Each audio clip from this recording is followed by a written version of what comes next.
We think we know all about Jesus' parables, like the Good Samaritan or the Prodigal Son. They're nice stories taken from everyday life with a little moral at the end. But what if that simplicity is just how it seems?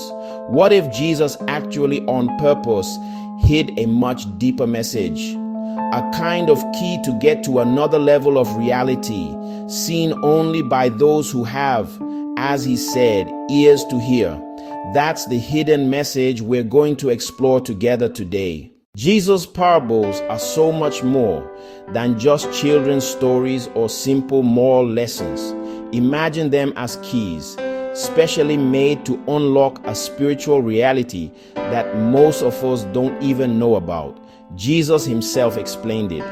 These stories are made to both show the secrets of God's kingdom to those who follow him and to hide them from those whose hearts aren't ready yet. They're not impossible puzzles, but invitations. Invitations to see the world in a new way through the eyes of the Spirit. Today, we're not just going to list the parables. Instead, we're going to group them by big ideas to try and figure out together the principles and the worldview Jesus really wanted to share with us. We're going to look at three main parts of this reality. First, the really surprising nature of God's kingdom. Then, the confusing way God's grace and judgment work. And finally, the big call to a faith that does things, a responsible faith. Get ready to rediscover these stories you thought you knew by heart. The spiritual reality of Jesus' parables. First, the theme of the kingdom of God, a treasure that changes everything. My dear brothers and sisters, when Jesus talks about the kingdom of God, he's not describing a place on a map or a faraway paradise. He's talking about a reality that's here now, available right here and now, even if it's often hidden. It's the place where God's will happens, a spiritual world that mixes with ours. And to help us feel its value and how it works, he uses pictures that stick with you. Take one of his shortest parables, but also one of the most powerful. The parable of the hidden treasure in the Gospel of Matthew.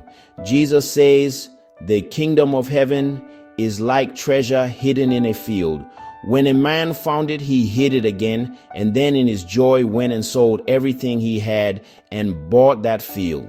Matthew 13 verses 44 to 46. To us, the idea might seem strange, but back then, without banks, burying your valuable things was common.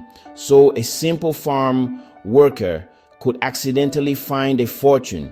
By buying the field, the man made sure he legally owned his discovery. Spiritually, the idea is powerful. The kingdom of God isn't something you build, but something you find. It's a spiritual discovery. And the man's reaction is complete. He doesn't bargain. He doesn't try to just take a piece of the treasure. No, it's his joy that makes him sell everything he owns. This joy is the real reason for his sacrifice. When you understand the value of the kingdom, everything else becomes less important. Jesus makes this point even stronger right after with the parable of the pearl of great price, where a merchant does the exact same thing for a single pearl of priceless value. The message is clear. Meeting God's spiritual reality is such a precious discovery that it changes and rearranges your whole life and redefines all your priorities. But this kingdom isn't just precious, its growth is also surprising. That's what the parable of the mustard seed teaches us. Matthew 13 verses 31 to 32, Mark 4 verses 30 to 32, Luke 13 verses 18 to 19. Jesus compares the kingdom to a tiny mustard seed, which, once planted, becomes the largest of the garden plants. God's spiritual reality often starts small, almost unseen in our lives. a thought, a new understanding, a quiet prayer. But if we give it good soil in our hearts, its growth is unstoppable, huge, to the point where it can one day become a shelter for others. The question it asks us is direct. What is the treasure that rules our lives? Why are we ready to sell everything? Our career, our safety, our comfort. The parable challenges us to find that joy that makes all sacrifices feel light, and it invites us to never look down on the small beginnings of faith. A simple seed of spiritual curiosity, if we grow it, can change the whole landscape of our soul. Second, the theme of grace and judgment, a confusing divine logic. One of the most unsettling parts of the spiritual reality Jesus shows us is its logic. It completely turns upside down our human ideas of fairness, what we deserve, and rewards. And nothing shows this better than the parable of the workers in the vineyard. Matthew 20, verses 1 to 16. The story is simple. A landowner hires workers at different times of the day. Some start at dawn, others at noon, and a last group just an hour before the end. In the evening, when it's time to pay, everyone is surprised. The master gives everyone the same pay, from the last to the first, 1 silver coin, the agreed wage for a full day. Of course, those who worked all day in the sun complain. To them, it's not fair, and the master's answer is the main point of the message. Friend, I'm not being unfair to you. Didn't you agree to work for a denarius? Take your pay and go.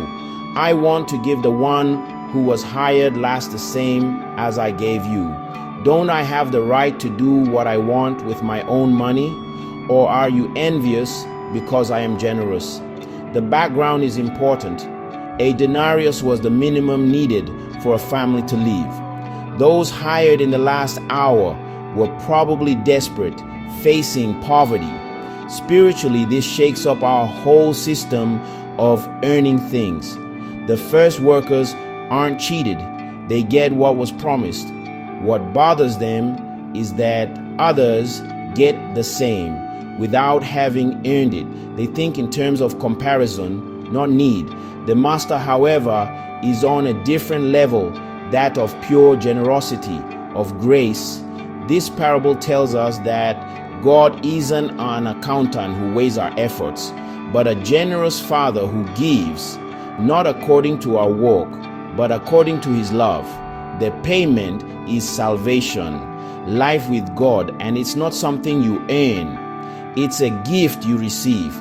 This tension between God's patience and the reality of judgment is also seen in the parable of the weeds and the wheat. Matthew 13 verses 24 to 30, 36 to 43.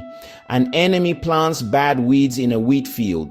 The servants, eager, want to pull everything out right away, but the master stops them. No, he says, because while you are pulling the weeds, you may uproot the wheat with them. He tells them to let both grow together until the harvest, when they will be separated. This is a strong picture of our world. Good and evil live together, and it's often hard to tell them apart. Our first thought is to judge, to want to sort things out, to get rid of evil right away. But God, in His patience, lets time do its work. He protects the good wheat, even if it means letting the weeds grow next to it. That doesn't mean there won't be judgment. The harvest is sure to come. But that judgment belongs only to God, and it will come at His time. These parables challenge us. Can we accept grace that seems unfair to others? Are we like the first workers, jealous of God's generosity towards those we think are less deserving? And how do we live in this world where good and evil are so mixed up? Can we trust the Master's patience while still trying to grow like good wheat? Third, the theme of responsibility and active faith, a divine investment. If grace is free, that doesn't mean we can just sit around. Instead, Jesus' spiritual reality is active. It demands full and responsible involvement. This is the powerful message of the parable of the talents. In Matthew 25 verses 14 to 30, a master, before leaving, gives his belongings to 3 servants. To one, he gives 5 talents, to another 2, and to the last one, just 1, each according to his ability. And listen, a talent wasn't a small coin. It was a fortune, maybe worth 20 years of wages. This isn't a small favor. It's a huge sign of trust. When the master comes back, the first 2 servants have made the money grow. They doubled it. They took chances, they worked. The master praises them with the same words. Well done, good and faithful servant. You have been faithful with a few things. I will put you in charge of many things. Come and share your master's happiness. But the 3rd servant has a different idea. He was scared of his master, whom he described as a harsh man, scared of losing the money, so he buried it to keep it safe. He gives the master exactly what he received, and the master's reaction is terrible. He calls him a wicked and lazy servant and takes his talent from him to give it to the one who has 10. The spiritual meaning is clear. Talents aren't just our skills. They represent everything God gives us: His word, opportunities, our time, our resources. God isn't a banker who just wants his money back. He's an investor who expects it to grow. The parable teaches us that faith isn't passively holding onto a gift, but actively making it grow. The 3rd servant's sin isn't that he lost the money, it's that he did nothing. And the reason for his inaction is fear. His wrong idea of the master, a tyrant waiting to punish, paralyzes him. He chooses safety, and in the economy of the kingdom, playing it safe is the biggest risk of all. The conclusion is harsh but logical. To those who have, more will be given, and they will have plenty. But from those who have nothing, even what they have will be taken away. Those who use what they've been given get more. Those who do nothing with it out of fear end up losing everything. This parable directly asks us, what are we doing with the talents God has given us?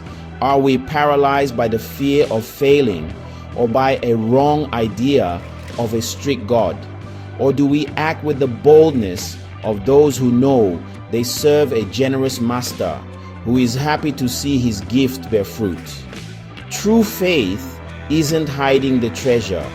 It's investing it for the kingdom with trust and courage. So, when we put all the pieces of the puzzle together, a clear picture of this spiritual reality starts to form. Jesus' parables paint us a picture of a kingdom of incredible value, a joyful discovery that should change everything in our priorities.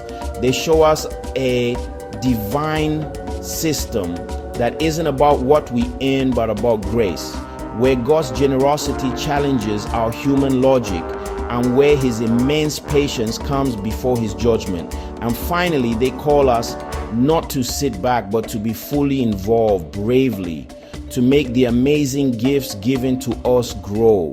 The main point isn't just a simple moral, it's an invitation to see the world and our own lives with new eyes, the eyes of the Spirit. Every parable is a door, a key that opens up this deeper reality. The message was there, right in front of us all along, just waiting for open hearts and ears, ready to really truly listen. My dear brothers and sisters, which of these parables or which of these themes speaks to you the most today, and why? Is it the crazy joy of the man who finds a treasure, the confusing generosity of the vineyard owner, or the somewhat scary challenge of the servant who has to invest his talents? Share your thoughts in the comments. I'm really excited to read them. And if this look into the spiritual side of the parables resonated with you, don't forget to subscribe and turn on notifications so you don't miss our next deep dive into sacred texts. Thanks for listening.